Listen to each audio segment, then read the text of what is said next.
that this momentum of the According to Bishop Holland, who chaired the conference, the financial state of the diocese is always under the spotlight. Despite the church taking out offshore loans and the devaluation of the dollar, resulting in a 40% drop in the exchange rate, the bishop assured the representatives from Anglican churches across the district that finances were secure and that the change of auditors after 5 decades was in the best commercial interest of the church. But that didn't stop a heated debate over the role and future of the Anglican Church's trustees in charge of the $30 million portfolio. Other concerns raised were the church's responsibility to the homeless, religious education in schools and the length of sermons. Also on the agenda was the ordination of women as Anglican priests. The issue is now being fought on a national front, but according to Bishop Holland, will soon be debated on a more regional level, with the Newcastle diocese making its decision next year, and he's predicting the vote to favour the move. I should think at the moment it's in the diocese, it's probably running about 5/8 to 3/8, something like that. That 3/8 is quite vocal and quite strong, and we've got to take account of it. But there's more support than otherwise for it. There's no doubt about that. But there is a significant group that, especially some of the clergy, who would oppose the ordination of women.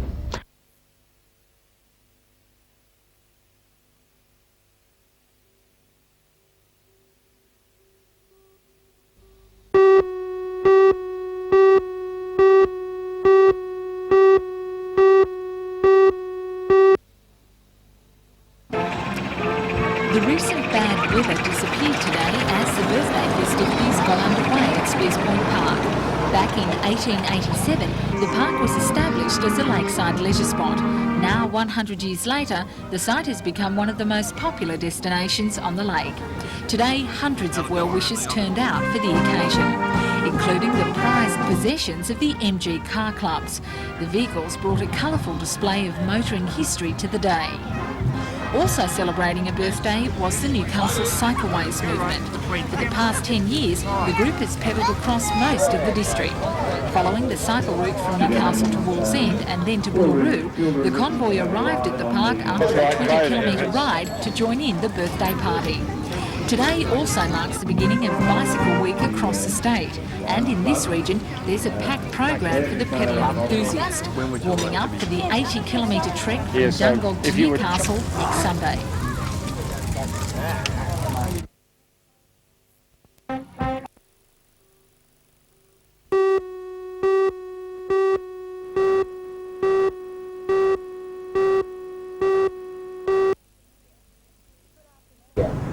Good afternoon, I'm Helen Hughes. In tonight's news, an unusual scheme to improve the lot of dogs. The Lake Macquarie City Council has begun obedience classes for people to try and teach them how to care for their pets. For all the news, join us tonight at 6.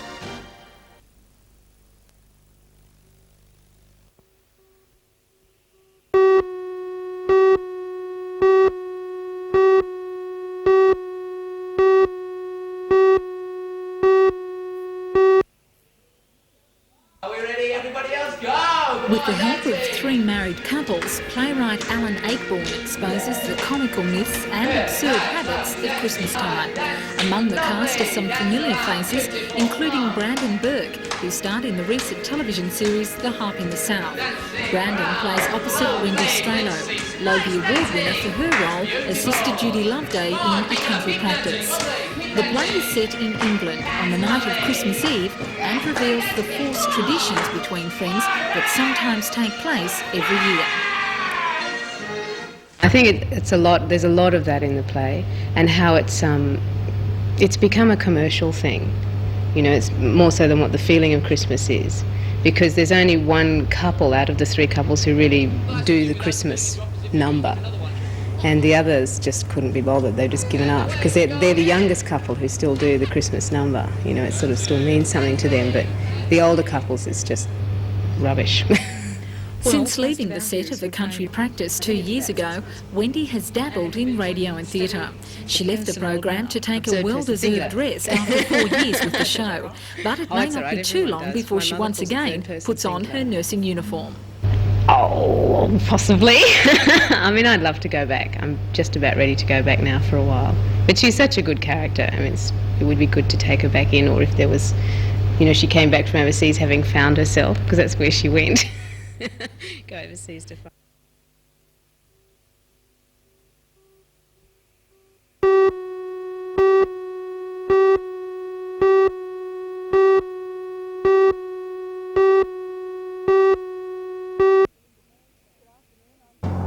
Good afternoon, I'm Belinda Borissow. Residents of the Minmai area today met with a Transport Ministry representative to air their concerns about the haulage of coal by road. We'll bring you a full report on that meeting tonight on NBN News. For all the news, join us tonight at 6.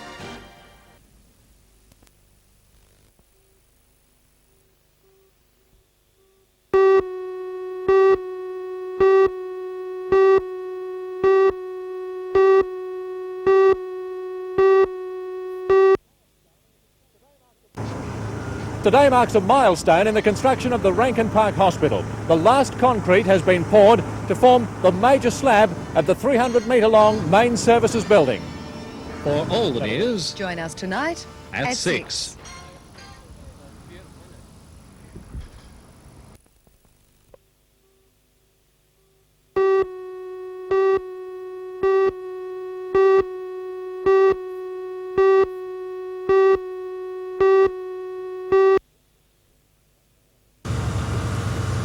This was the scene throughout the morning and well into the afternoon. Ready-mix trucks queued up to deposit their load to form the last 30 metres of the 300-metre-long structure. There's still a long way to go, more than 2 years in fact, but by that time, the formerly bushy hilltop behind the old Rankin Park Hospital will be transformed into the most modern teaching hospital in Australia. Work is proceeding to the contractor's schedule, and that's ahead of the industry norm and what the Public Works and Health Departments originally expected. In all, around $150 million will be spent by Christmas 1989, $115 million on the complex, which will eventually have 3 buildings and a huge car park, and $30 million on its planning. Today's 600 metres brings the total concrete on site to 20,000 cubic metres in the main services building, another one to house wards and an administration block. It was also the 100th slab pour on site. There are another 40 to go.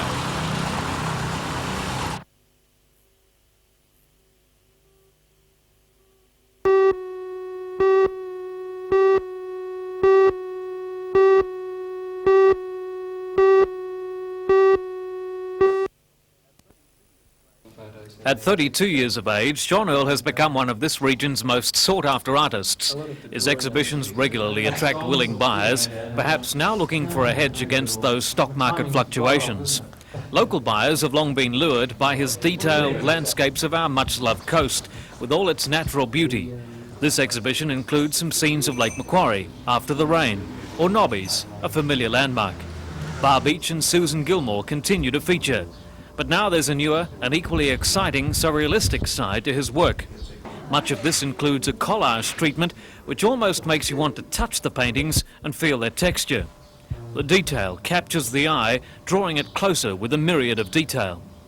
And for the first time, a collection of pencil drawings which date back some 10 years.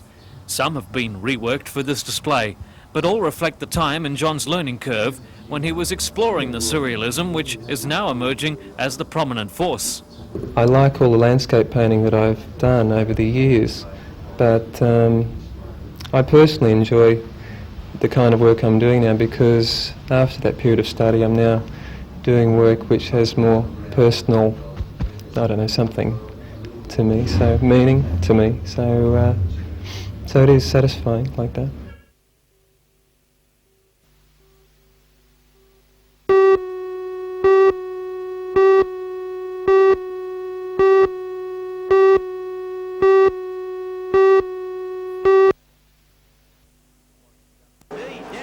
It wasn't just the action on the track that made people's hair stand up. A bolt of lightning near the end of the program blacked out the track for more than 10 minutes. Most people were there to see Gary Rush and the return of the sprint cars.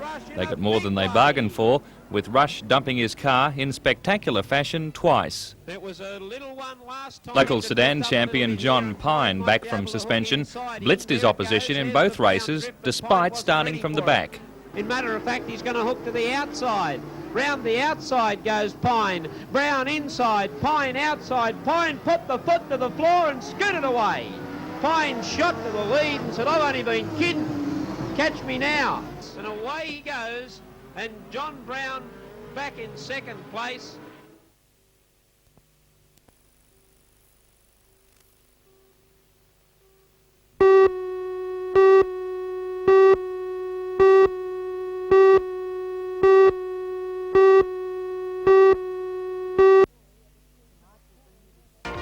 Tonight we'll bring you the story of a search in appalling weather for a boat that sank. A mystery vessel reported hearing the mayday and said they picked up 2 survivors. For all the news, join us tonight at 6.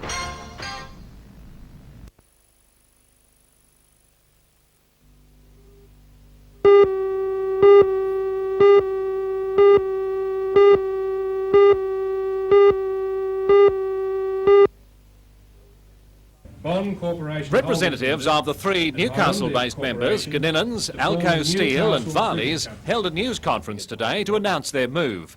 The Anzac frigate project involves $5 billion to be spent over 12 years, building 8 vessels for the RAN and 4 for the New Zealand Navy.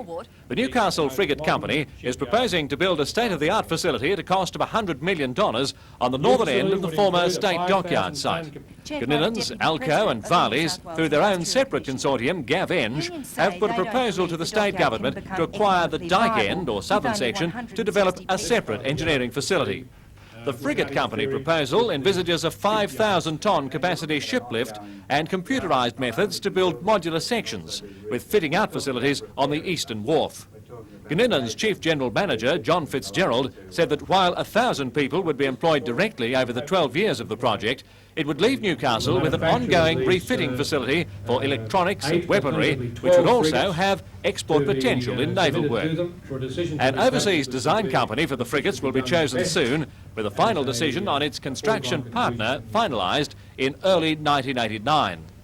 Another major Newcastle enterprise is already part of a consortium. Carrington Slipways has joined with Transfield, ANI and AWA, creating a dilemma for the state government, which has to back any proposal. But Mr Fitzgerald says Premier Unsworth is aware of the 2 bids. Well, if both of those bidders are stronger than bidders for people such as, say, the Williamtown dockyard site, then I believe when it comes to the final resolution of where the ships will be done, it only strengthens his hand with the Prime Minister and against the arguments that will be used by premiers of other states.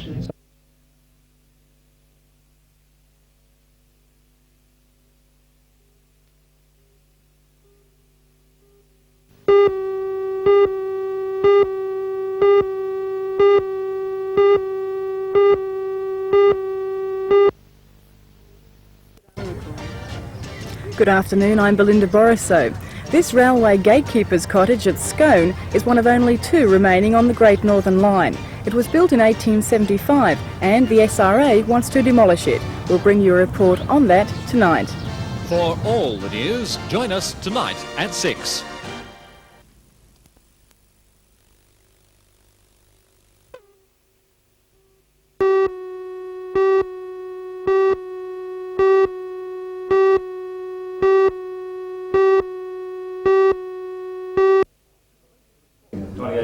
The meeting was called at the request of the chairman of the National Liaison Committee of the Combined Mining Unions, John Maitland. A similar request has been sent to the South Coast Labour Council, Newcastle Trades Hall's equivalent in Wollongong. In it, Mr Maitland calls for mass rallies to protest against the state of industries in the region, the Labor government's alleged inaction in dealing with these problems, also the government's continued drive towards deregulation and privatisation. On the agenda as well was discussion on the government's attitude to the delayed national wage hearing.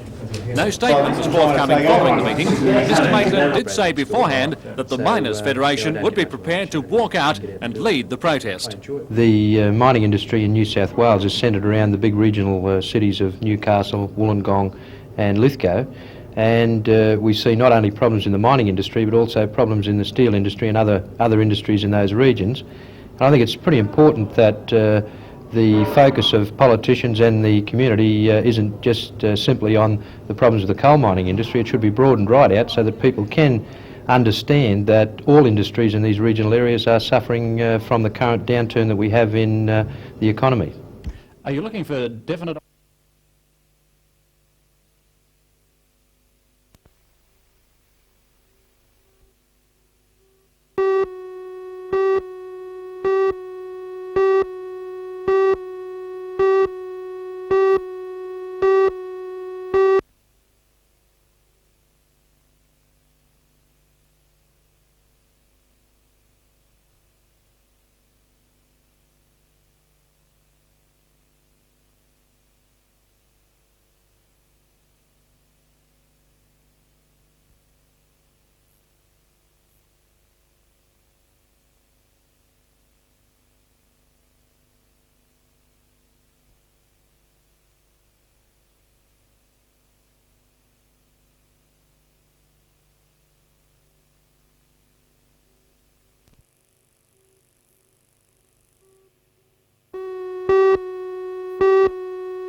Following the Cabinet meeting in Albury on Monday, Housing Minister Frank Walker says the government won't proceed with changes which would have meant higher interest rates for some loans to low-income earners.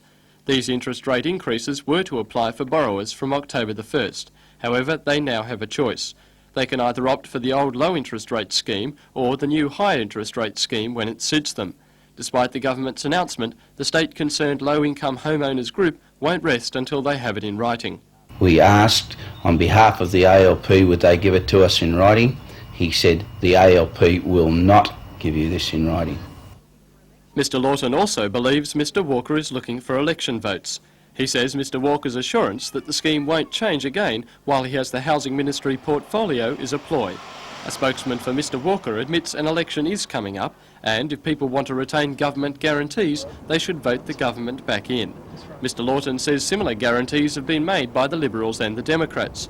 However, he believes the group is one step ahead. When we first spoke to Mr Walker, he was adamant that there'd be no changes, the new scheme was here to stay.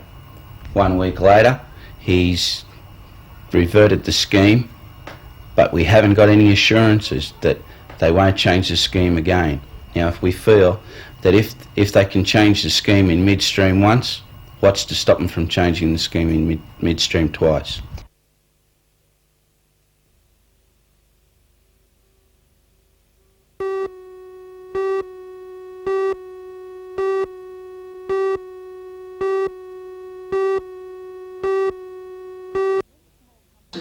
Many small companies have not survived recent tough economic times, but those that have demonstrate an aggressive approach to marketing and successful economic planning. The winners of this year's Regional Small Business Awards are all profitable concerns that have expanded their operations and captured a market outside the Hunter Valley. Hydromatic Engineering won the manufacturing section. The company produces roof bolting machines, used in underground coal mines both within Australia and overseas. Two companies were highly commended, Pure Water Products of Lemon Tree Passage and Kent Bollinger Agencies of Wickham. Hunter Valley Power Lines won the non-manufacturing section. Owner Alan Dunlop accepted the award. In the small business category, last year's winner, Kay Suitors, named two joint winners, Alcusal Incorporated of New Lambton and Cessnock Concrete Tanks of Ellalong. Alcusal manufactures and markets anti-inflammatory products for animals and humans, including a treatment for arthritis sufferers. The regional winners will now compete in the New South Wales Small Business Awards.